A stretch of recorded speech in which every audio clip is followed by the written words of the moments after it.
Hello mga ka-angels, so welcome again sa aking journey, and for today's video mga ka-angels is mag-video na punta kay wala na tayo na content. Kay medyo nag-react na po si Lolo M na ako kay wala na daw ko i-upload og videos, dili na daw ko active mag-upload og video. So maunang karon mga ka-angels iya kong gibagsak og nagpula-pula ang akong mga dashboard. Og medyo gitapulan jud ko og himo karon og mga videos mga ka-angels say tungod sa akong gikabisihan karong panahon na. So anyway mga ka-angels, karon di ay mag-adto ko sa itikan kay na akong bana didto gapanday, so ako siyang hatdan og paniudto kay nanawag. So mo nang nakaligo ta og sayo mga ka-angels imbis nga maayo natong ligid-ligid kay sandi man karon og wala gyud tay laing mabuhat. Ug maayo na lang mga ka-angels nga nahuman na gyud nako og luto ang rice ug karon ako ning dalon dito sa itikan kay didto na lang mi maniudto. And then, mangita na lang ko og sudan sa gawas mga ka-angels kay nahutdan jud ko og kalan. Ug dili pa jud mi makapalit og kalan karon mga ka-angels kay nag-close nga mo ang palitanan sa kalan. So ugma na gyud mi makaluto og tarong nga sudan ani mga ka-angels. So kay naa may tinapa mga ka-angels, ako na lang po ning dalaon didto kay in case og walay moy sudan sa gawas mga ka-angels aw magtinapa gyud mi og udtong dako mga ka-angels. Charog dili kabuhion. So mo nang gadadali ko impake anak mga ka-angels kay hapit na gyud na siya alas 12 unya magyawyaw na pud to kay dugay daw ko miadto. Ug aron dili siya laayon didto magpanday-panday mga ka-angels kay siya raman isa mo nang ubanan gyud nako siya mga ka-angels bahalag wala koy buhaton, at least naara ko sayang pananaw. Charot. Sana all.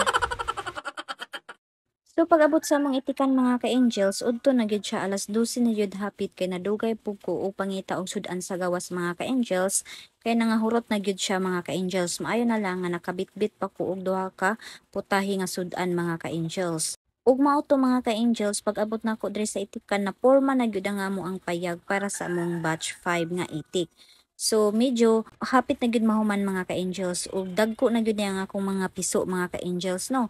Sana ni kabulan og kapin. So kailangan na namo siya i-transfer sa amo ang bag-o nga payag kung mahuman na. Mao nang nag-agpasud akong bana og himo aning payag mga ka-angels kay medyo mangambak na gyud ang mga piso. Ug maayo na lang nga naatupan na gyud siya tanan mga ka-angels kay medyo nagulan-ulan na rabag sugod mga ka-angels.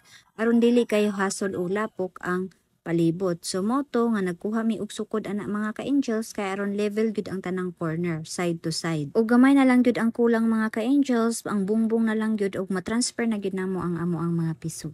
So karon mga ka-angels maniod to mi ug mo ni akong gidala karon mga ka-angels na ay tinapa, gadala po ko kutsilyo kay in case ug di ko kapait og sudan makaabri ra pod mi og tinapa. So ang akong napalit mga ka-angels munggos ra gyud na og fried chicken duha ka buok kay mao ra gyud na nabilin. Ug maayo na lang nga nabinlan pa gyud ko mga ka-angels.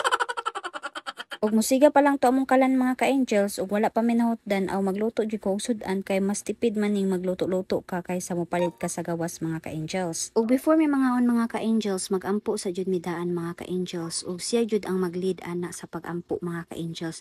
Ug amo jud mi kinabuhi nga magampo jud midaan before mi mokaon or matulog mga ka-angels.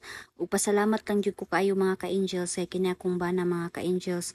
Grabe gud kayo, malampuon jud kay ni siya mga ka-angels. Ug pila ra may sugilanon mga ka-angels, hapit na gyud mi mahuman sa among paniudto. Ug wala na gyud siya naglangan-langan pa og tambay-tambay mga ka-angels human sa among paniudto ug mibirada na pud siya og panday. Kay para lang gyud mahuman ang amo ang tangkal mga ka-angels ug makahimo nami og banggira-banggira para sa amo ang tubigan ug maplaster na gyud og tarong ang among mga piso. So medyo na purma-purma na gyud ang among tangkal mga ka-angels kay aron next time nigbalik magdingding na lang siya. Ug tuod ay mga ka-angels mo ni ang before sa among payag, so siya lang gyud ana nagpanday-panday og nagpurma-purma mga ka-angels.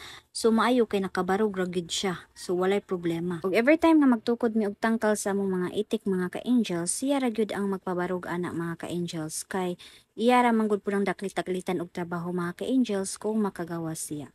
So that's all for today's video mga ka-angels. Babu!